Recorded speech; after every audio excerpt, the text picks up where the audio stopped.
First, I hope you all had a wonderful Christmas, a Merry Christmas, a lovely Hanukkah season. And we have just a couple days left here in 2019, and then we will be in the roaring 20s in just a couple of days. I think the 2020 election in November and literally every day between January 1st and Election Day in November are going to be very consequential, not just in the outcome of the 2020 election, but ultimately in the path America takes, in the future, the promise of America or the loss of America. It is among the most consequential years ever in American political history. A term I heard over the holidays last week I wanted to mention and just talk about a little bit how it's being used and why it's kind of one of those manipulation terms. The term is eliminationism. Eliminationism. And I'm going to interject, I'll get back to this in a moment, interject a quick story. So after the holidays, I was getting together with different friends, girlfriends, having lunch and dinner and such. And I was hearing a story about this woman who's had a great relationship with her daughter. Daughter, great life growing up, had enjoyed high school, was an athlete, cheerful, upbeat, happy family, intact family, churchgoers. And this daughter came home from her first year at college. She came home for Christmas, and in this Christmas break, having been gone, obviously, for several months, away from home for the first time, came home to announce to her parents that she was so glad she had learned in the time she was away at college that really America is a terrible country, that we have a racist history, that really she was pretty much calling her parents racist because they believed in certain policy outcomes that she didn't believe in or certain ideas. So she really came home from just a few months away from her parents, having not just heard other viewpoints and had her life experience exposed to other viewpoints. She had been turned completely against her family and everything she grew up with and everything she believed in. And as a child. Now, I'm not saying this is the end of the story for this girl. This is just a snapshot in time, and she's got long life ahead of her, and she may come around or she may learn different things. But I'm getting at the point that in America, we have, and I know this is stating the obvious, but we have deep political divide. We have a deep political divide in part because some young people having gone off to college and heard the radical leftism that pretty much lives in the hearts and minds of most university professors, administrators, staff, in many universities, the whole field of the universities is very left-wing, which is to say very anti-God, very atheistic, anti-God, anti-religion, anti-American, anti-freedom, anti-free markets, anti-everything good about America. And so this family I was hearing about over my break, I think those kind of conversations might have happened in families all across this country. I'm sure they did. And it leads back now to this idea that I want to talk about for 2020, this eliminationism idea. The term, it has been used as a title of an article, and it is used by the leftists as an accusation against President Trump. It is saying that President Trump must be shut down because he, in turn, is the one who's shutting down everything good about America. And I want to get at trying to run through that little bit of the history of this eliminationism idea. There was actually a tweet that became famous, and this was from Oklahoma City University School of Law professor Phyllis Bernard, who described some people, her political opponents. This is a law professor, described in a tweet her view of her political opponents, people who disagree with her politically, as a cancer on the body politic that must be excised, either by separation from the public at large, through censorship, or by outright extermination, in order to protect the purity of the nation. There is a mindset on the American left that has blossomed, grown like a cancer on the American left that holds to the idea that their views are the only right ones.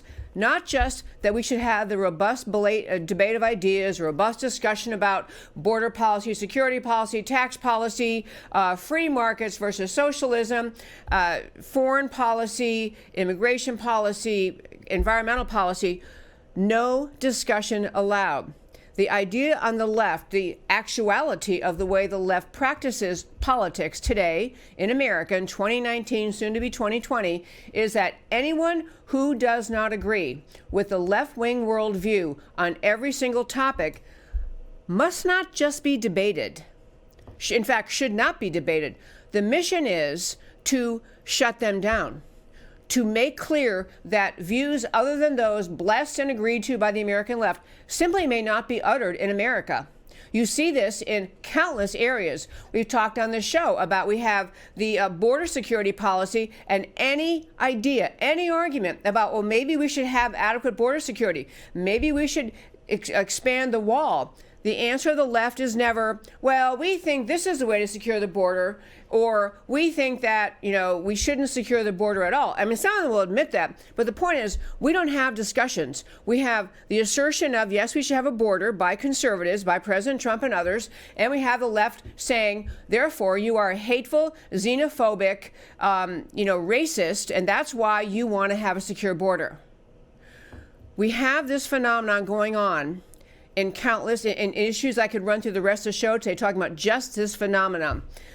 But the political tact the left has taken is to say, because they have defined the only outcome that may ever be permitted is to attack conservatives, anyone who dares even say, shouldn't we discuss this policy? Maybe we should consider other alternatives.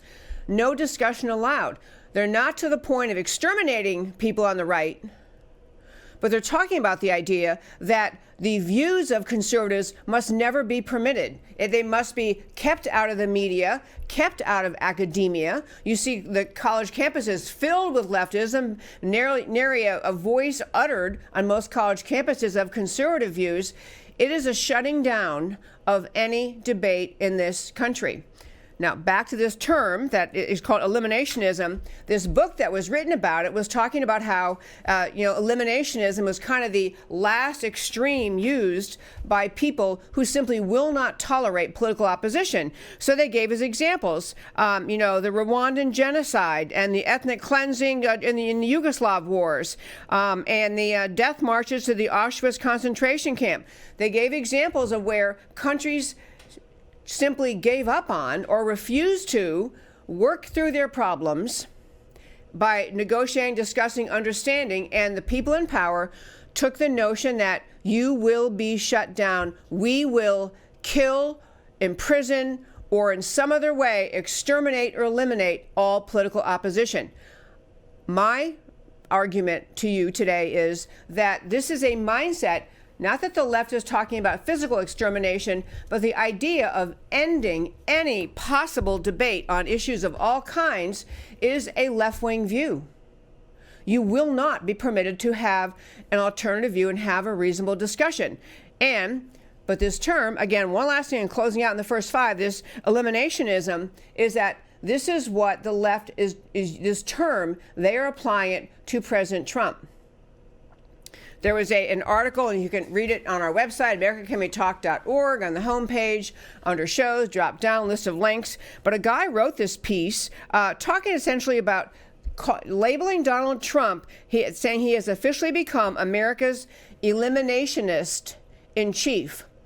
What they are squabbling about, what he's saying here is that Donald Trump is the one that America should be concerned about because he's shutting everything down. He's not permitting debate. He is the one who is, bulldozing everything, not permitting debate. And all the left would like to do is have a discussion, but he's the bulldozer.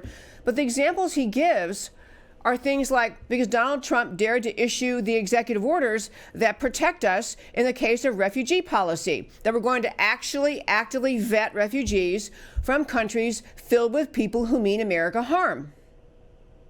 The idea that was the other examples he gave in this article was the idea that Donald Trump has said, we can't keep just letting in all of these waves of migrant refugee caravans into the southern border. We have to actually reassert our border. We have to reclaim American law. We have to insist that there is going to be, there's policies in place, and we apply our policies, we apply our thinking, and we decide who can come here based on existing law.